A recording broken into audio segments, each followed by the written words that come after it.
Walk side by side with the legendary wizard Merlin in tonight's Arthurian sleep story. Sleep and Sorcery is a folklore and fantasy-inspired sleep series. My name is Laurel, and I'll be your guide on tonight's fantastical journey. Sleep and Sorcery is one part bedtime story, one part guided meditation, and one part dreamy adventure. Listen to my voice for as long as it serves you, and whenever you're ready, feel free to let go of the story and surrender to sleep.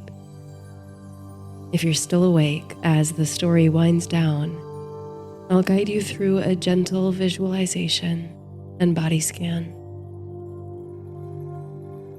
In tonight's story, you uncover a weathered medieval manuscript among belongings passed down to you.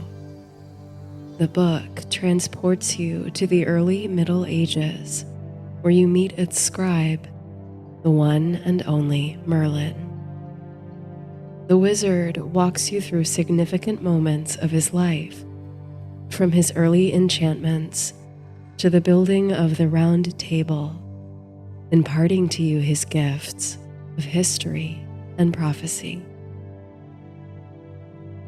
Tonight's story is loosely connected to two other pieces in the Sleep and Sorcery series, the Holly King and the Oak King, and the Pageant Wagon.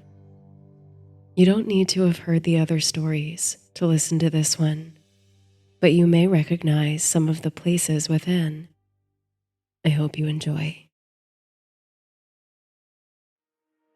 Rest here, enchanter, while the fire dies. In a breath, in an eyelid's fall, you will see them, the dreams, the sword and the young king, the white horse and the running water, the lit lamp and the boy smiling. Mary Stuart.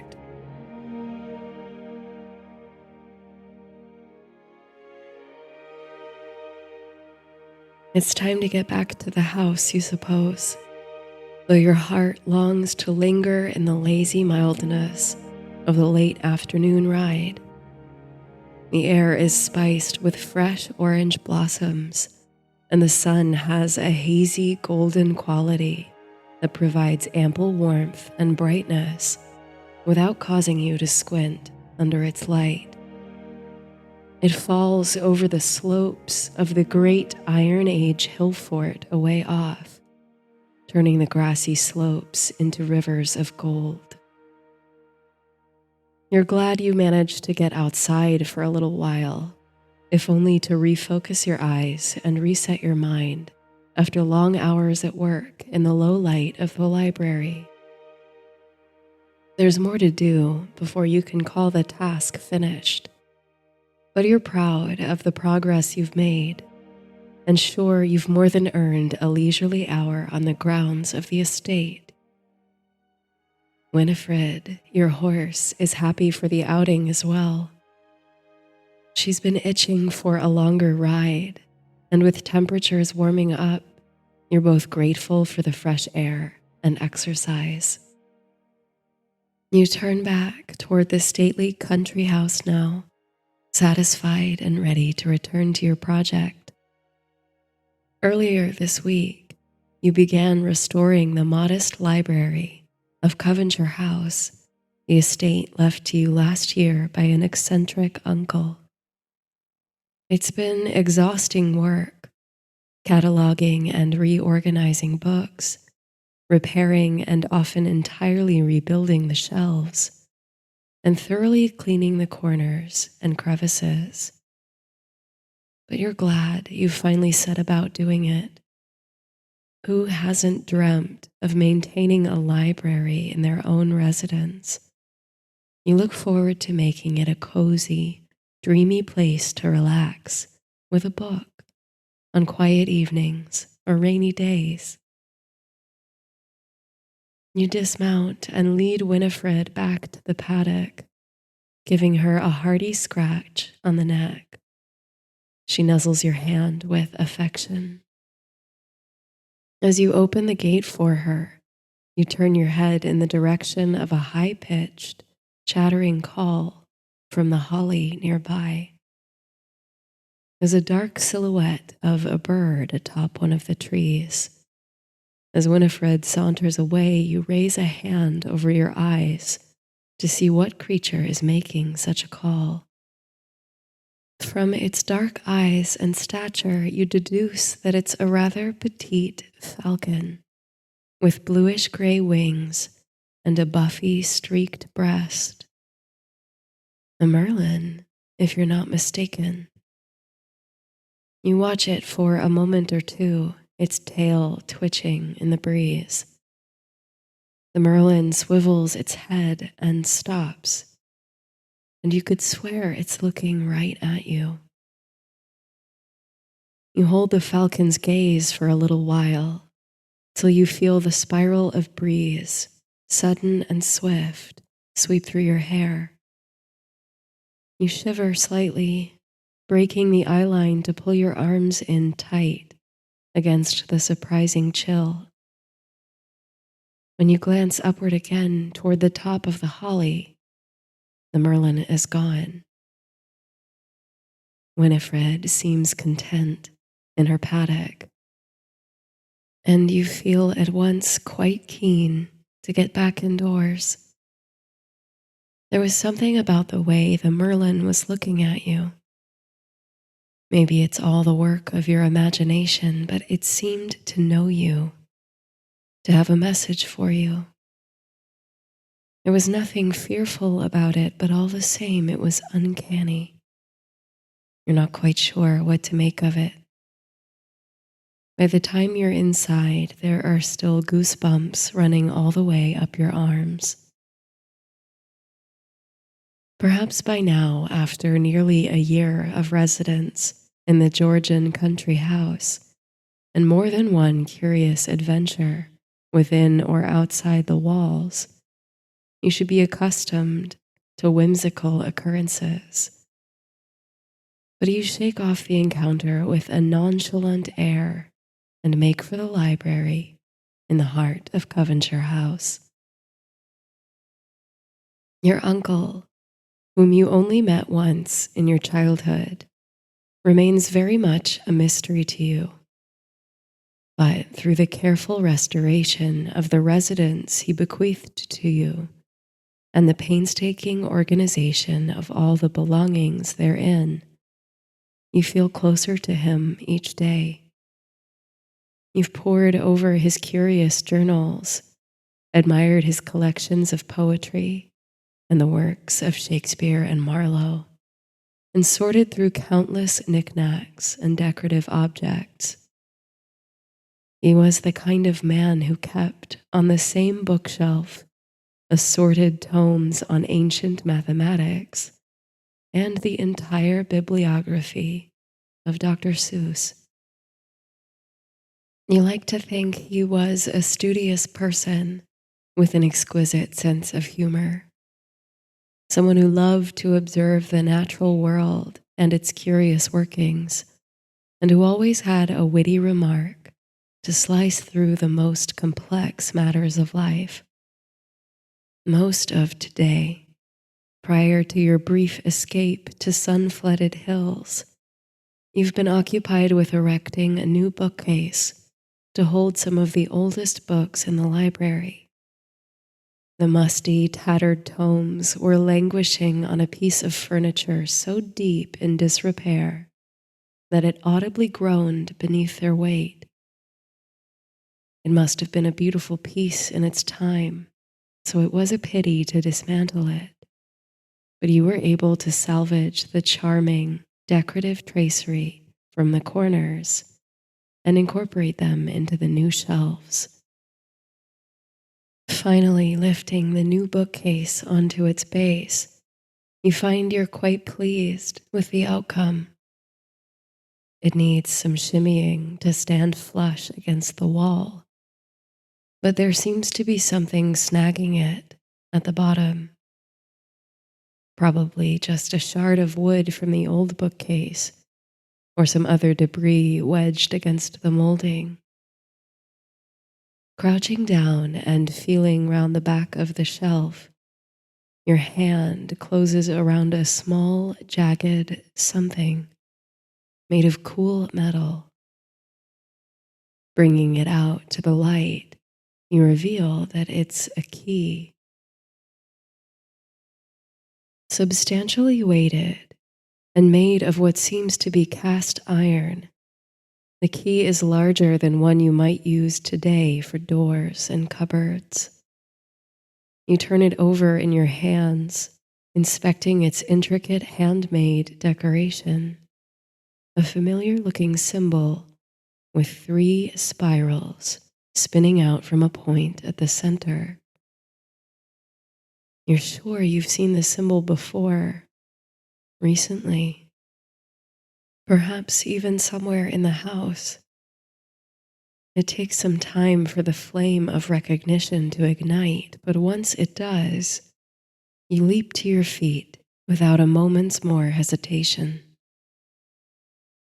You make for the banquet hall, which these days is more of a neglected storage space. During the winter, you spent day after day combing through the various curios stacked and scattered in the banquet hall, determining what to keep, what to sell, and what to dispose of. You managed to clear most of the floor and get the room into decent shape.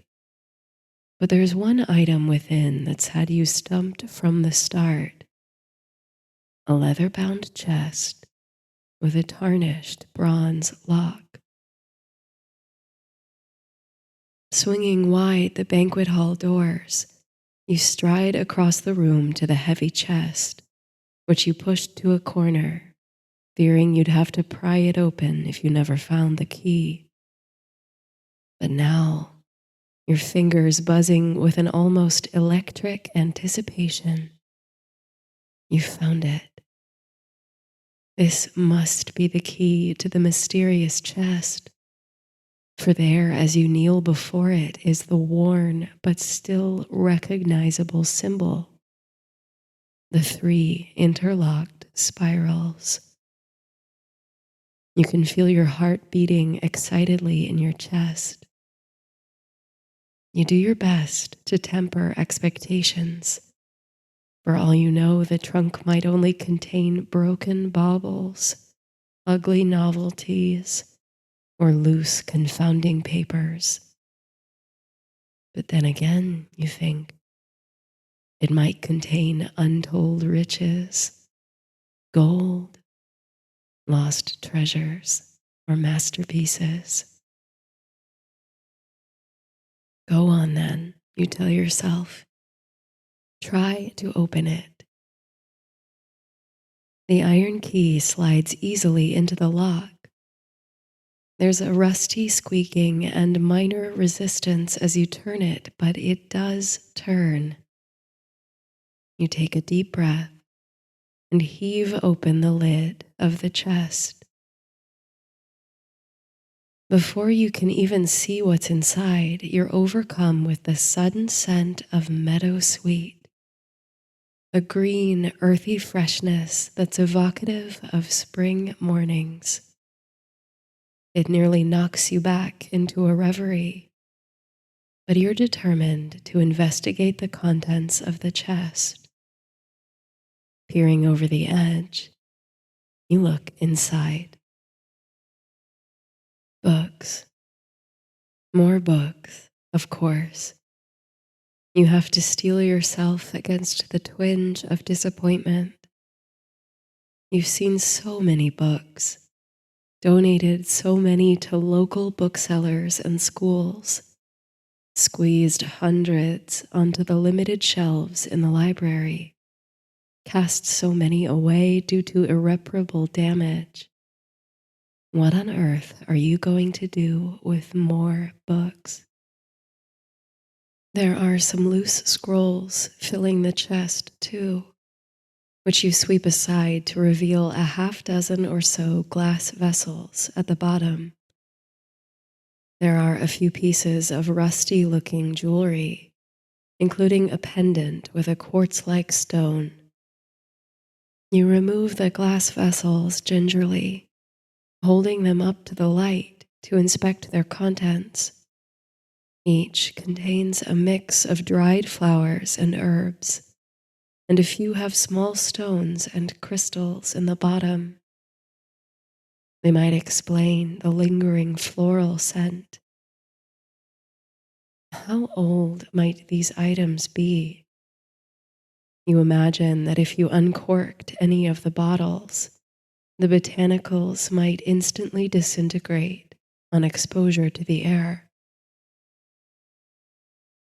The scrolls are delicate, and the books are ancient looking. You have half a mind to run and find some gloves, but curiosity overwhelms caution.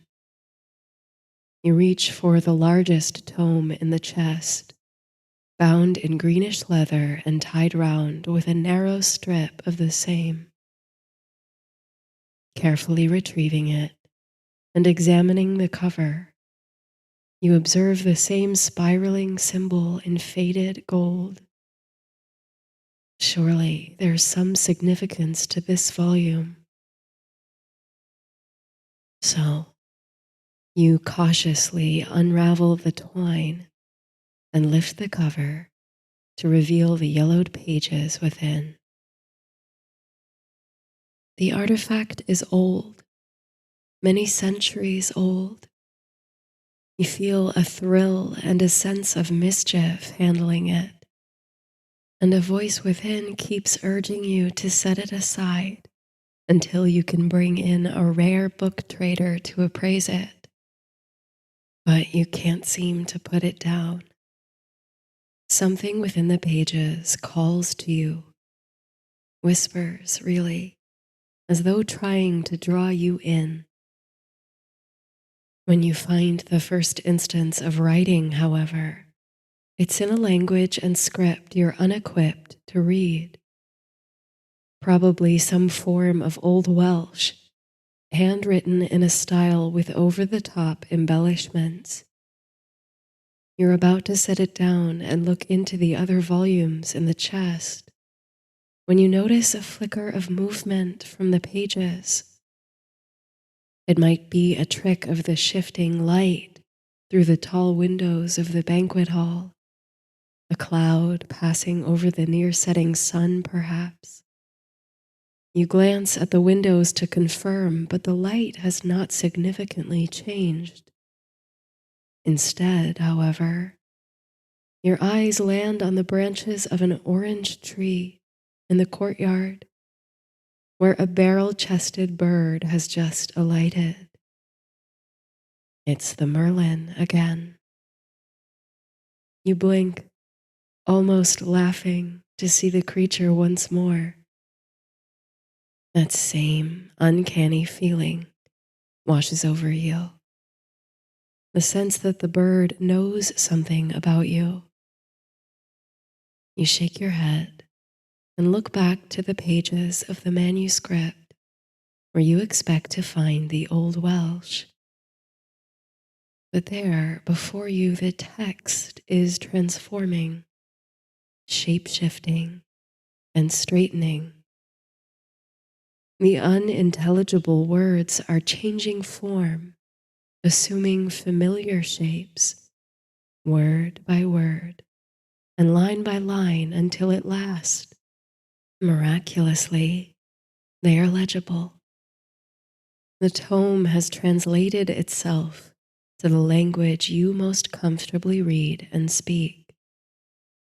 You can't help but gasp.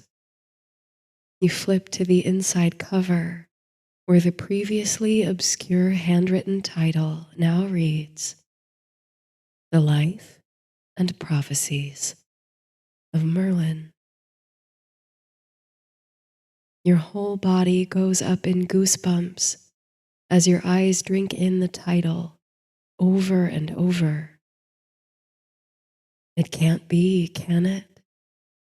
Do you hold in your hands the first-hand account of the life and prophetic visions of Merlin, the legendary sorcerer who served King Arthur more than 1,000 years ago.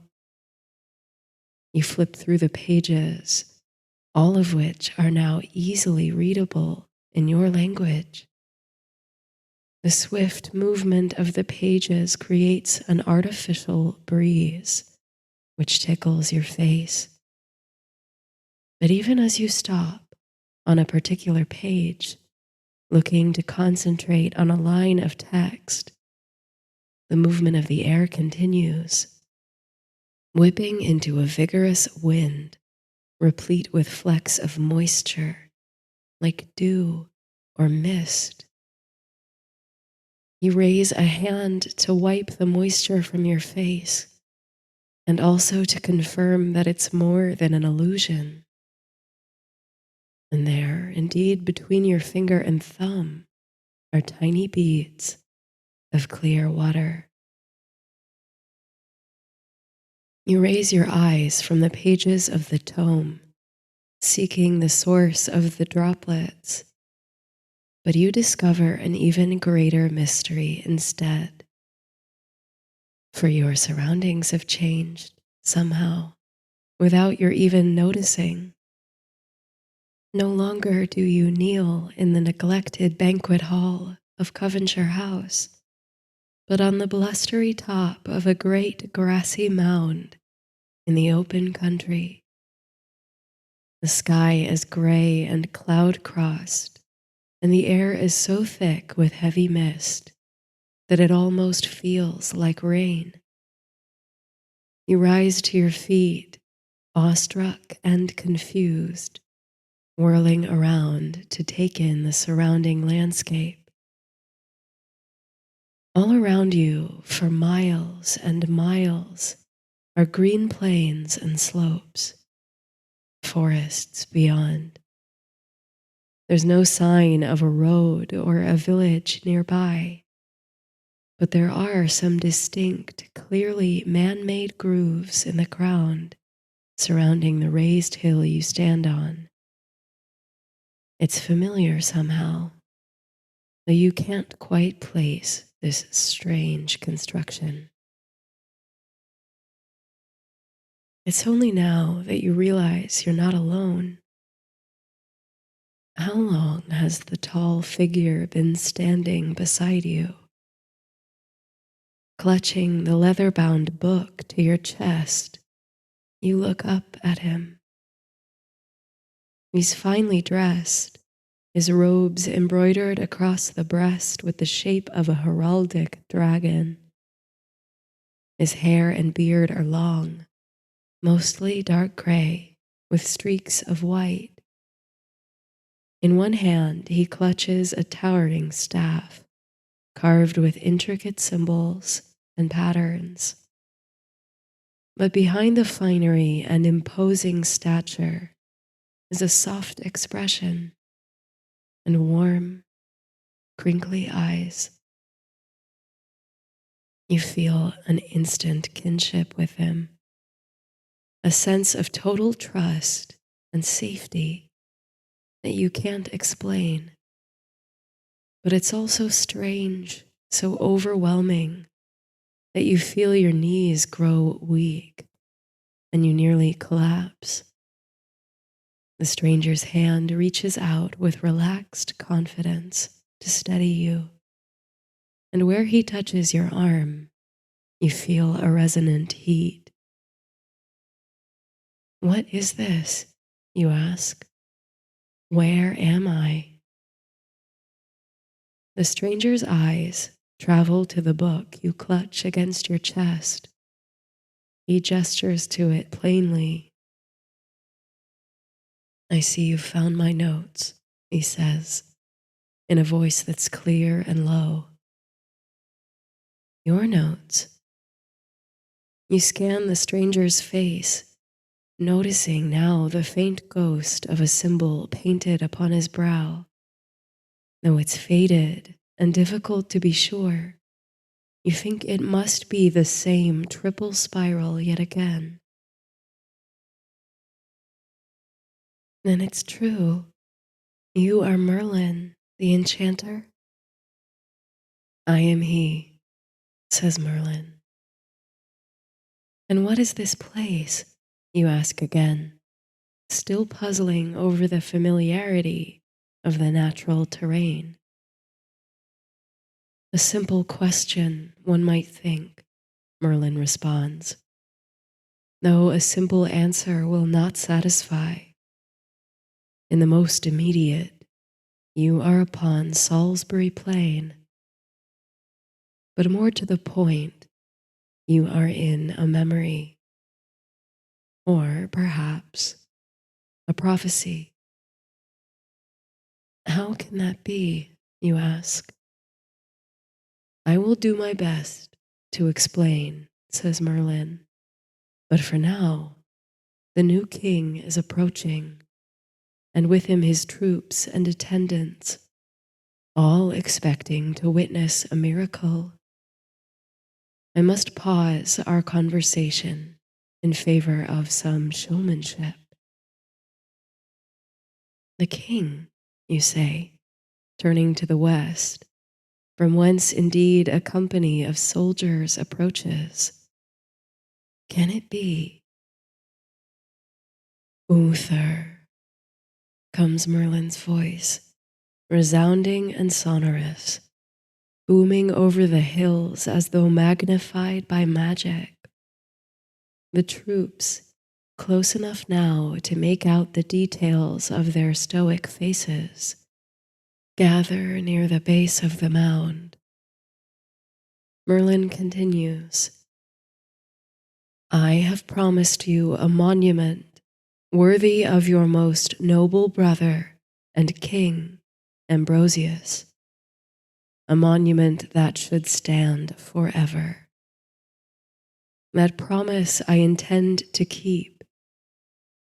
I have also claimed that I will bring forth the very stones of the giants' dance from far to the west. Your men have doubted that I can perform such a task. Let them witness my actions now, so that there can be no more doubt. With a clandestine glance to you, and the whisper of a wink in his sparkling eyes, Merlin raises his staff and his open hand toward the gray sky. The air around him changes subtly, as though every droplet of mist were at once brought to attention, called to become a current, a conduit for his power. There comes a rumbling from the clouds, drum-like and low, but not thunder exactly. The faces of the men below, led by the broad-shouldered Uther, are turned upward in expectation and inquiry. A great cumulus cloud gathers directly over the plain, swelling and darkening as Merlin utters an incantation in an unfamiliar tongue. Then, when it seems the cloud cannot possibly hold any more, it breaks like a dam and releases a tide of rain. The torrent is concentrated over the raised hill, falling all around you, and yet somehow you remain entirely dry, untouched by the cascades of water. You hold out an arm, fascinated to find that the curtains of rain seem repelled by you, jumping out of your way as two like magnetic poles repel each other. You can see Uther's party, safe beyond the limited borders of the sudden storm, gazing with astonishment. And Merlin, beside you, still chants in his rhythmic secret language. And through the rain, here you observe is the miracle, as though the raindrops are freezing, solidifying when they fall to the ground. A silvery mass is forming. Many masses, in fact, like grains of sand falling into place, round and round the base to form a statuesque solid. Stones, the size of elephants, are forming from the rain. Stones standing tall in concentric circles. Of course you recognize it now. Merlin's word, gesture, and power are writing Stonehenge onto Salisbury Plain. You've only ever seen the renowned monument as a ruin, the sarsen and blue stones oriented to the solstice sun. Impressive as it is in aged form, with missing stones and fallen ones, now it takes shape as a stunning, complete temple. As the lintels form atop the standing stones, connecting them like bridges, the rain slowly dissipates and evaporates.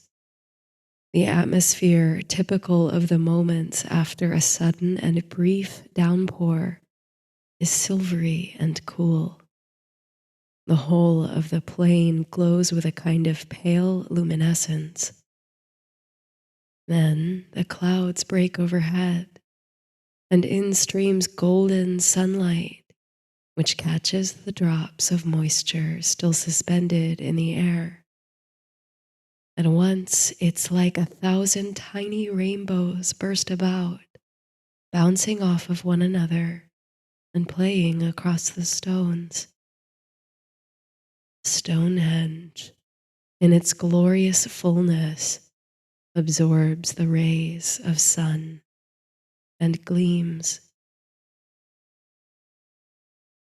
In the infinitesimal and yet yawningly wide space of a moment between the stopping of the rain and the uproar of Uther's company, you can feel a vibration in the earth beneath your feet. And a sound is present in the air, you're sure of it. Though it's so much like silence, it's hard to describe. Like a quivering hum that originates at the center of the stones, or where the sunlight meets the stones and reverberates in the spaces between them. To your ears, it is the sweetest sound, like sacred, healing music. But in an instant, it's drowned by the voices of Uther and his men, exclaiming praise for the enchanter Merlin, whose power they shall never doubt again. Now they are climbing the monument, encircling and admiring the stones. You turn to Merlin, who looks pleased, if a bit drained, hoping he'll tell you more about your peculiar position. But Uther is approaching, and the sorcerer's eyes are upon him alone. Curiously, neither Uther nor his men pay you or your modern dress any mind. In fact, it seems they have not noticed your presence at all. Your close proximity to Merlin and the seeming fact that you are imperceptible to the others on Salisbury Plain means you are privy to the low-voiced conversation that commences between the two. It is a worthy monument to him, my friend, says Uther. Behind the confidence and clarity in his voice, you detect a swell of sadness, such as one who has known a great loss. And to all those lost in this great battle, how is it that you conjured these stones from the giant's ring? Never mind that, Merlin responds warmly. There's no poetry in the practical details. Only relish the magic for what it is and what it serves. He was a good king, your brother Ambrosius. You'll need to be strong and faithful to succeed him well. Uther lifts his eyes to Merlin, and the grief there melts to something like insecurity, then deep resolve.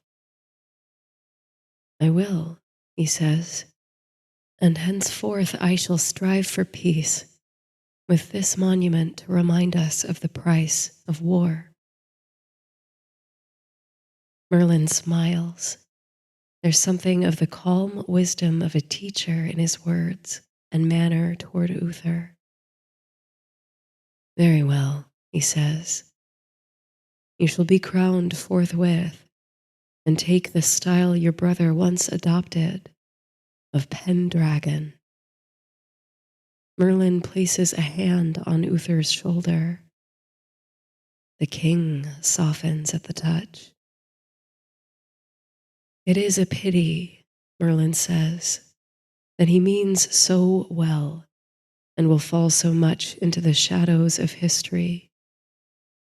And even more the pity that this very site, a memorial to his brother, will be the grave of his own son. You're taken aback by Merlin's words, but Uther's face does not change, as if he hasn't heard them. You realize presently that the words were only spoken to you. Uther returns to his men, and you are alone again with the enchanter. How can you know that? You ask. How can you know his future? Merlin's eyes shine with the weight of unasked for wisdom. This is the great gift and great curse with which I have been endowed, he says. History, memory, prophecy, these are not distinct, but interlocked. Time is not a straight line. All things are happening all at once, all around us and beyond us. Most cannot see, but those of us who can bear a great burden and can access great wisdom. Faintly, you can still hear the humming of the stone or the earth beneath them, the deep vibrations and echoes of the earth. Walk with me, says Merlin. I can show you more if you like.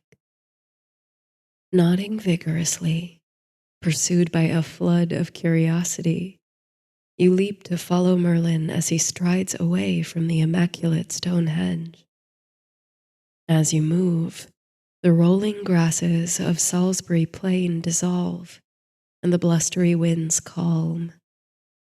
You step, for a brief moment, into complete darkness, as though moving through a blank void, and then new surroundings materialize. You stand before a castle, or at least the makings of one, atop a very steep hill. Stone upon stone suggest tower and rampart, but the whole thing appears at once under construction and in utter ruin. A company of dejected laborers look on in despair as their work crumbles. You turn to ask Merlin what it is you're looking at, but instead of the tall, finely robed sorcerer, you find you are accompanied by a mere child of no more than 10. He graces you with a moment's eye contact, during which you recognize the same puckish, sparkling eyes, albeit younger by far. Then the child turns to another figure looking on, a richly dressed nobleman. No, you think, observing the crown upon his head, a king. But he is nothing like Uther. The king addresses the child Merlin as though speaking to a courtier. My counselors tell me that you possess the sight, my boy. If this is so, What can you tell me of this calamity that plagues my efforts? Have I not the finest engineers and architects in the mighty isle? Why is it that every stone I lay in the building of this castle falls to the ground? The boy Merlin ponders the question, then crouches down, pressing a hand to the soil. He stays there for some time. You can see doubt and dismissal brewing on the king's face. But after a while, Merlin lets go a sound of amused recognition, as if stumbling upon an unexpected, yet perfectly reasonable truth. Would you like to see what's causing your troubles, your grace? Says Merlin, in a voice that's childlike but wise beyond his years. The king is taken aback, but he nods intently. Merlin's breathing grows heavy, both hands still pressed to the ground. Then, slowly, he rises, fingers taut, pulling something up from the soil, as if he has marionette strings tied to each of his fingers. And on the ends of the strings are two figures made of shining light, two miniature dragons, one red, one white, writhing and snarling and snorting at one another. The king recoils. What is this? He says. My lord, says Merlin, without a hint of fear or discomfort. These are only reflections, exhumations of the true conflict that stymies your efforts. You see, beneath this castle lies a lake, and in that lake are two dragons, very like these, whose constant fighting causes your castle to collapse. The more you try to build it, the faster it will fall, until you can bring peace to the warring dragons in the deep. You look closely at the two dragons of light, hung by shining threads from Merlin's fingers, like gossamer. You marvel at the detail in the conjuration, and you try to feel the rumbling in the earth of the two life-sized creatures below your feet, waging their full war. By what means, Merlin continues, did you choose to build your fortress on this spot, your grace?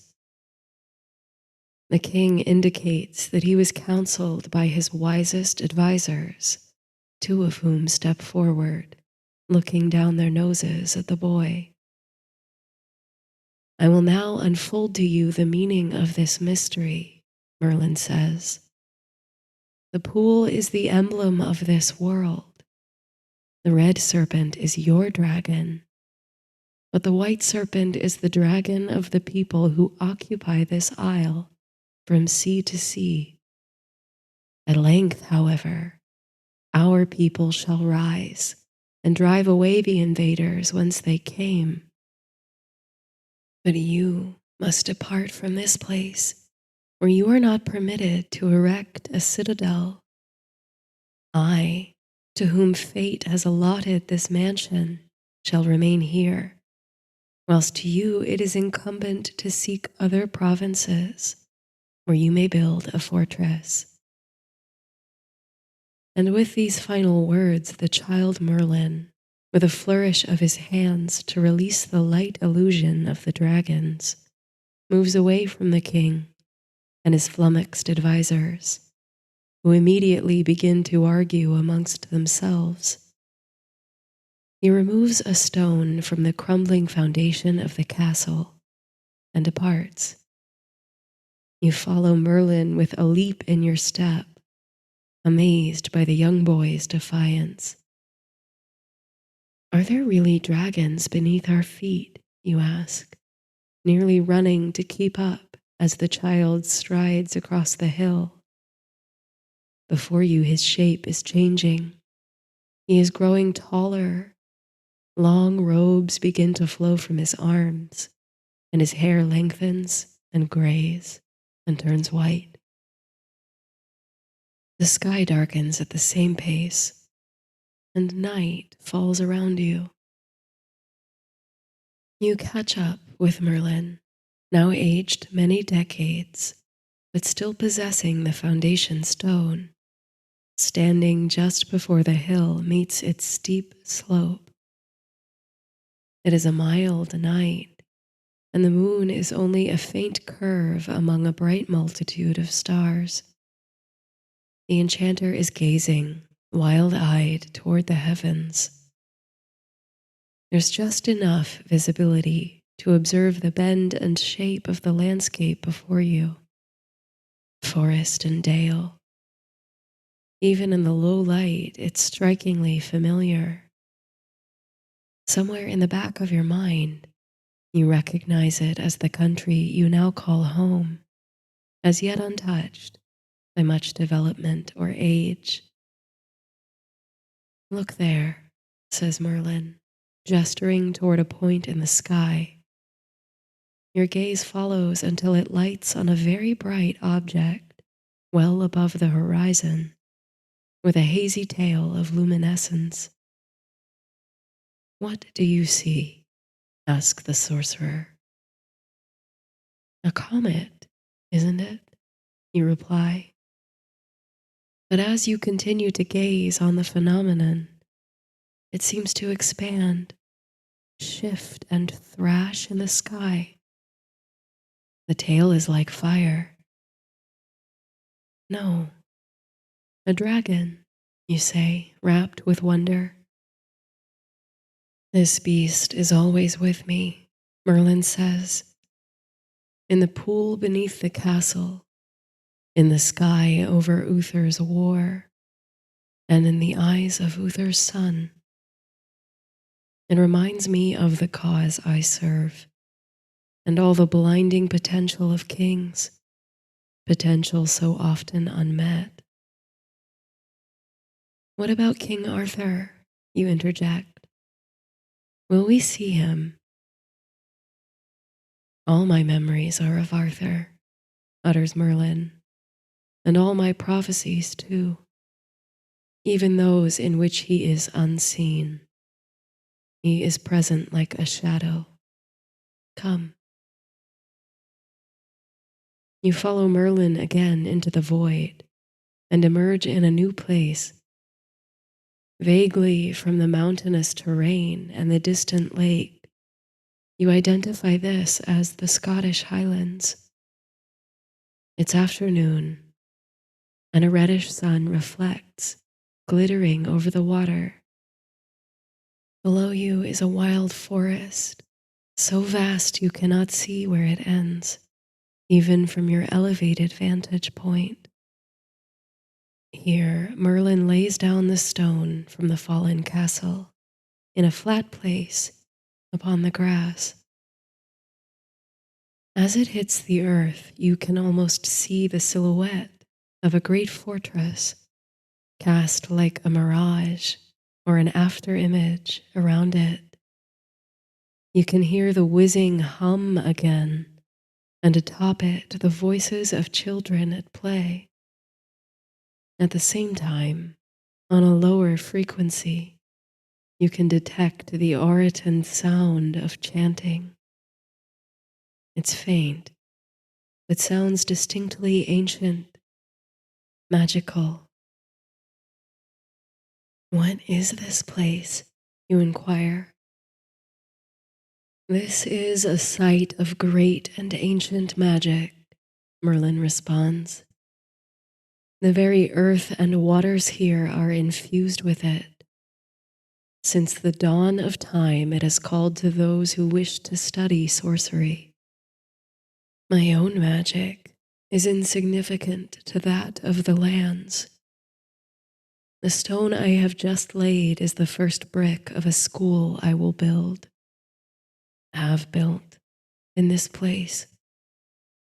As the stones of the giants dance, were placed precisely to channel the power of the sun, so shall this castle be raised to absorb and magnify the magic of this land. I can see it, you say. The castle, the school.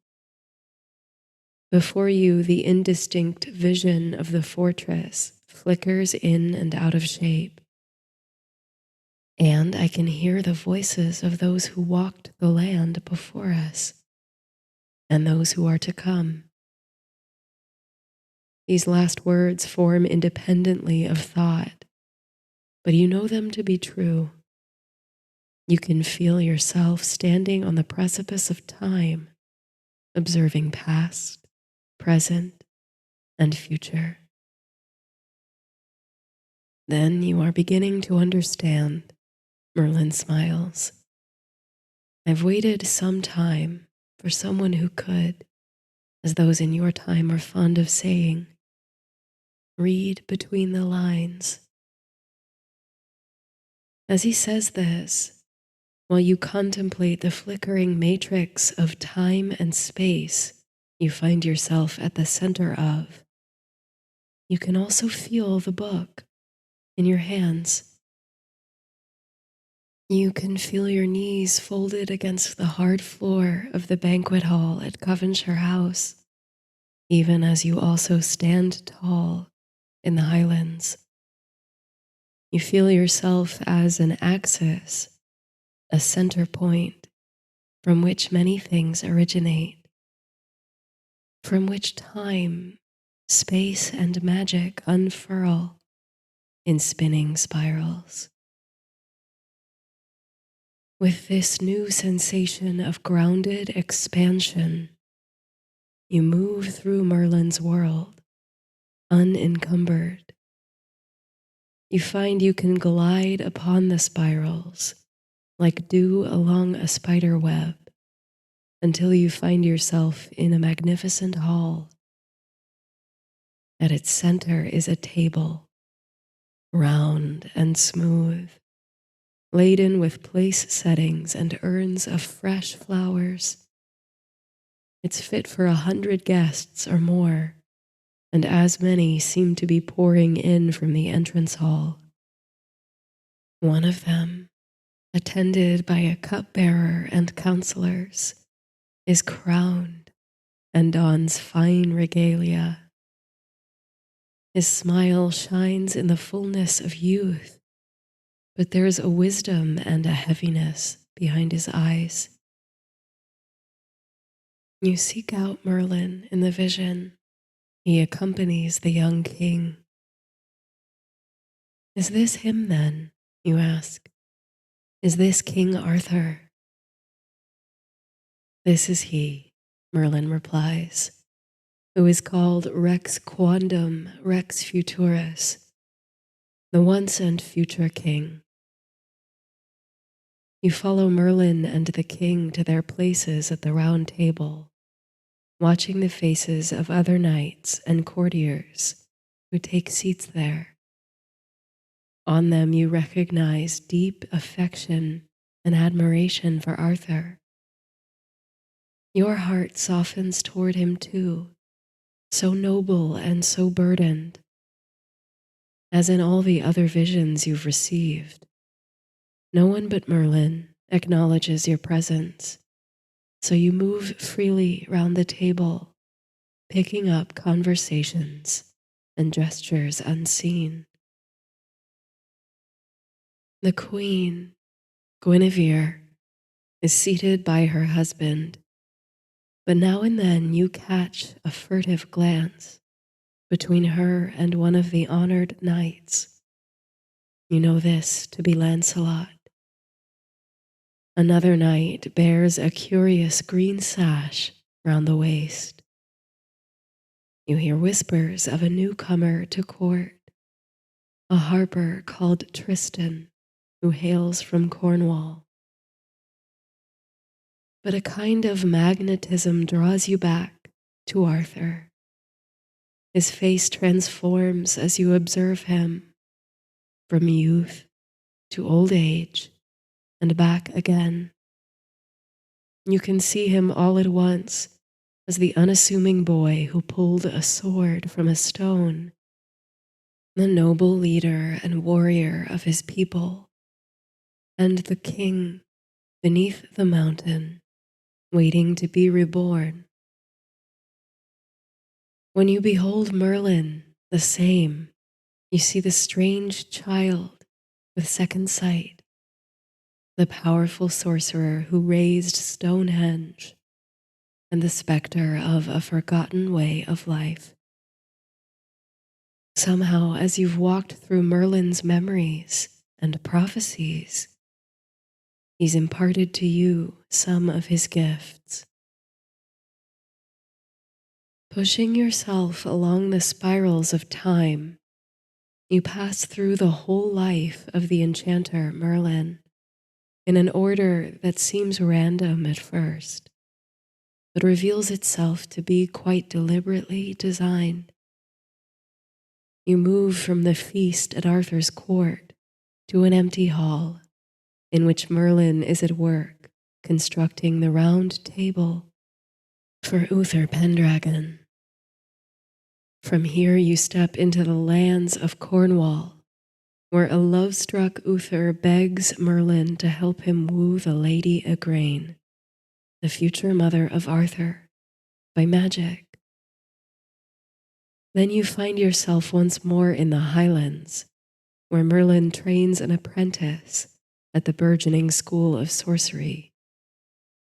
She's a beautiful lady with much apparent potential for magical power. At last you slide along the spiral to a peaceful, twilit grove of oak trees. The figure of Merlin is nowhere to be seen in this vision, but in the subtle vibrations of the air, you can sense his presence all around you. The stateliest oak, with a girth as wide as a small house, resonates most purely, seeming to emit a golden glow and ringing hum. A flicker of movement pulls your eyes upward to one of the tree's low branches. A petite falcon, your Merlin, perches there, bobbing its tail.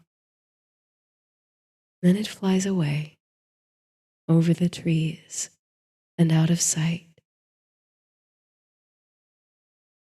You stand for some time between the trees, breathing in the earthy scent of the grove and listening to the echo of wildlife in the forest beyond.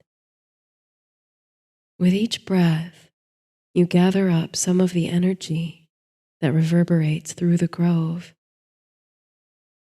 Then you feel yourself drawn back along the spiral, through the highlands and the banquet hall, over Salisbury Plain and the crumbling castle, and at last to rest upon the familiar hill where you and Merlin watch the flame-tailed dragon comet in the sky. You don't need to speak. An unbreakable tether has formed between you and the enchanter of legend. You've seen his whole life and stepped into the source and workings of his magic. You can feel it buzzing in your body, warm and exciting. But you've learned, too, of the solemn duties that accompany such power.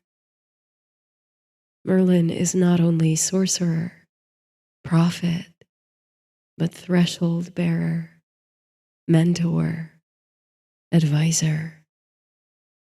His own ambition and limitless potential are secondary to service, to the Pendragon. This realization prompts a well of affection and sympathy for Merlin. What great restraint and selflessness is necessary to turn one's own gifts toward the flourishing of another, and to do so in full knowledge of Arthur's looming fate, of his own fate. This strikes you as altogether extraordinary, more extraordinary even than sorcery. But then you think of the people in your life who bore you across thresholds and rites of passage, the caregivers, teachers, and mentors who dedicated their time and gifts to shaping your upbringing. Each of them was a Merlin. Now you too can access such wisdom. It's up to you to decide how you'll use it. From your lookout at the top of Merlin's Hill, you and the enchanter watch as the stars move across the sky, as the sun rises and falls 1,000 times, and castles are built and destroyed. All of time is happening at once, all around you. Only you stand still at the center of all things. When the moment calls for it, you close your eyes, feeling yourself slide downward as though collapsing in on yourself. Your body finds a kind of comforting stillness, a solid foundation beneath your folded knees. Before you open your eyes, you feel the weight of the open book in your hands, and you know you are back in the banquet hall of Coventshire House. It's the last glimmering gasp of afternoon. Rosy rays of sun stream through the tall windows and dance across the floor. You think of the way the sun passes beneath the lintels on Salisbury Plain, turning the monument to a ring of shadowy and illuminated portals. There is a firm yet comforting weight upon your shoulder, like the reassuring squeeze of a caregiver's hand. It is Merlin's hand. Yet when you turn toward him, you find that you are alone. Well, not entirely alone. Outside the windows, in the fading light, the Merlin falcon still watches you, inquisitive and charming. You run a hand along the pages of the book. The words have returned to their original language, but somehow you no longer find it strange. In fact, the words jump right off the page with complex, layered meanings that seem entirely organic to you.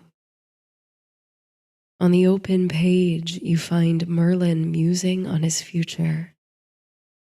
He knows with absolute certainty that he will be imprisoned in an ancient oak tree by the woman he loves, using the enchantment that he himself taught to her. And yet he describes this fate not with grief, but acceptance and curiosity. He writes as though it will happen in some distant future, and as if it has already happened, as if he is there now, and he accesses some universal wisdom through the branches and the root systems of his ancient oak. You can feel warmth, vitality, and resignation radiating from the pages. At length you close the leather-bound tome and tie it once more with the tassel, safely locking it once more within its chest You string the key along the quartz pendant, hang it round your neck, and tuck it under your garments. Exiting through the banquet hall's French doors, you relish the breezy onset of evening and the fragrance of the orange grove. You find Winifred grazing, and with a gentle voice, you ask if she'd fancy an evening ride. She seems to understand because she responds with a playful snort and a nuzzle. You feel unquenchably drawn toward the most imposing feature of the local landscape, the great hill fort just to the north. You don't need to climb it, not tonight, just to get close, to be in its shadow. When you reach the base, the sun has just begun its lazy descent beyond the mountains. Dazzling pink and orange exhale across the sky. You bring Winifred to a halt, but the grasses and leaves of the landscape continue to bend forward with the wind, as if in response to your stillness. You look up toward the top of the hill, a vestige of the Iron Age about which much legend and speculation swirls, to spot the ruins of a keep and stone ramparts. But the longer you look, the more you see. An illusory structure is superimposed on the ruins. It flickers in and out of view like spectral frames. A grand fortress, then a crumbling one. A stately castle, then a ruin overtaken by dueling dragons. The whole countryside rolling out beneath the hill comes alive with the sound and vibration of the past, present, and future. You can see it all, hear it all, feel it all in your bones. Merlin was here, is here, will always be here. You try to glimpse him atop the hill, wondering if some echo of the sorcerer still stands there, watching a serpentine comet spin across the sky.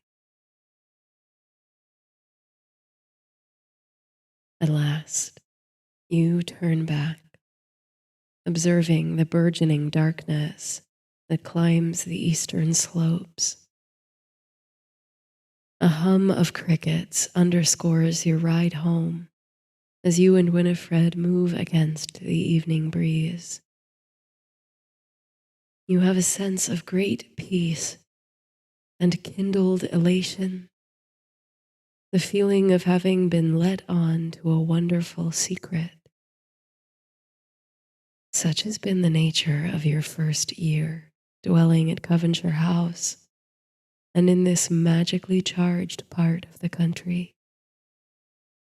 It is a place of many secrets, wonders, and doorways. The spiral key, a comforting weight around your neck, feels warm against your chest. What other secrets might it unlock as you travel down the path of Merlin? The country house is quiet in the dell. On your approach, you imagine its doors and windows shining, opening onto secret histories everywhere. You think of the uncle who left you the estate, whose eyes sparkled so like the legendary sorcerer's. You think of how you are the sum total of all who came before you, all who ushered you across threshold after threshold, all who taught and advised you, how their histories run through your veins, infusing your present and informing the future you create. How one day you'll pass on everything you've learned, and in that way, you'll be immortal, shining like a legend or a star.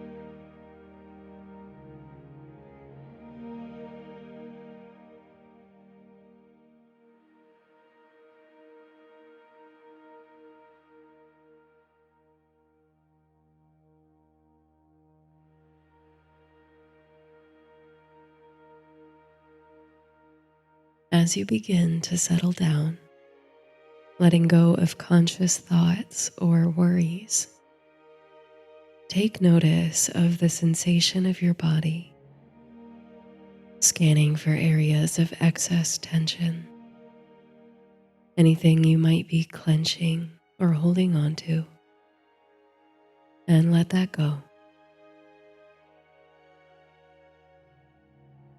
Instead of trying to find total stillness here, embrace the little micro movements of your body, little adjustments, natural responses to the atmosphere, and of course, the rise and fall of your body with the breath. Use those micro movements and the waves of your breath as an engine and embodiment of relaxation, filling up, rising, and letting go, sinking deeper physically into your sleep surface and deeper into the unconscious world. Now visualize a doorway. It can take any form that's meaningful to you or feels right in this moment.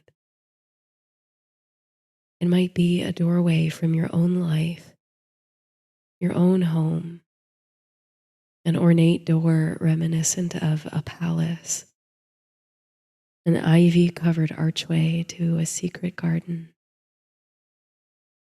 or even the space between stones standing in a circle, some kind of threshold that stands before you. Spend a few breaths just observing this doorway of yours, taking in the details.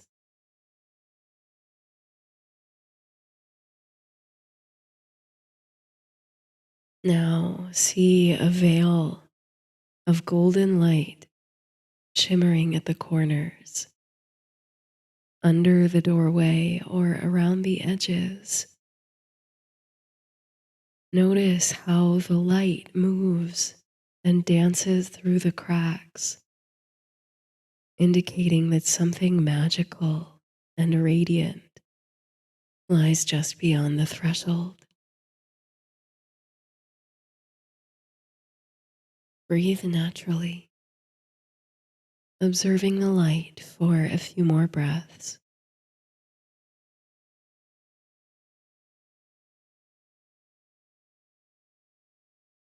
Now, let yourself glide toward the doorway.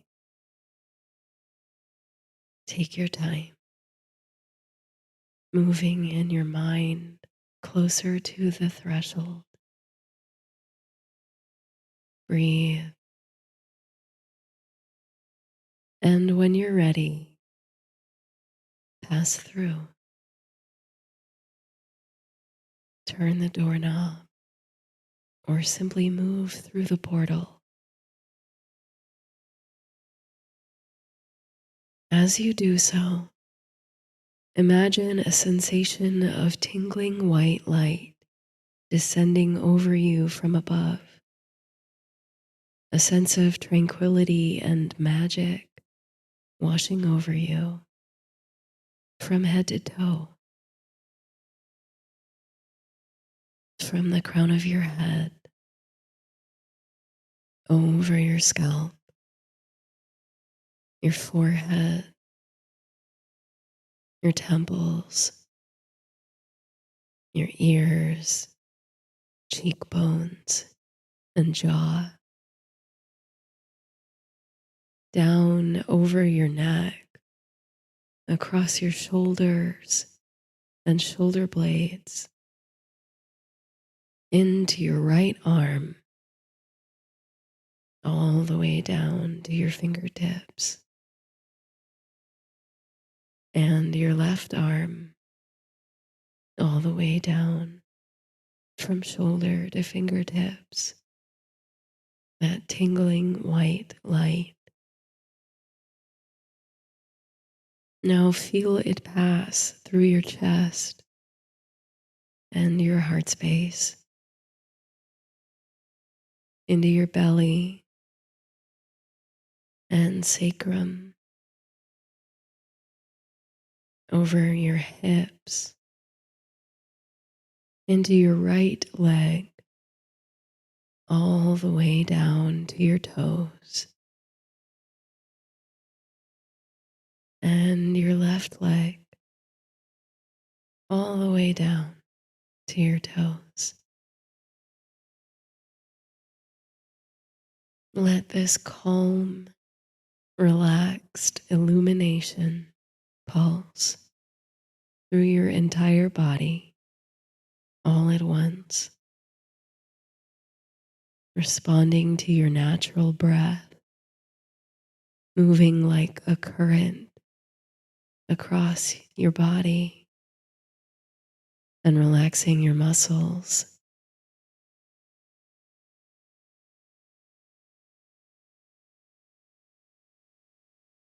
Feel the presence of the doorway behind you in your inner space, and understand that you are the source of the light that shines through to the other side. Breathe. Good night.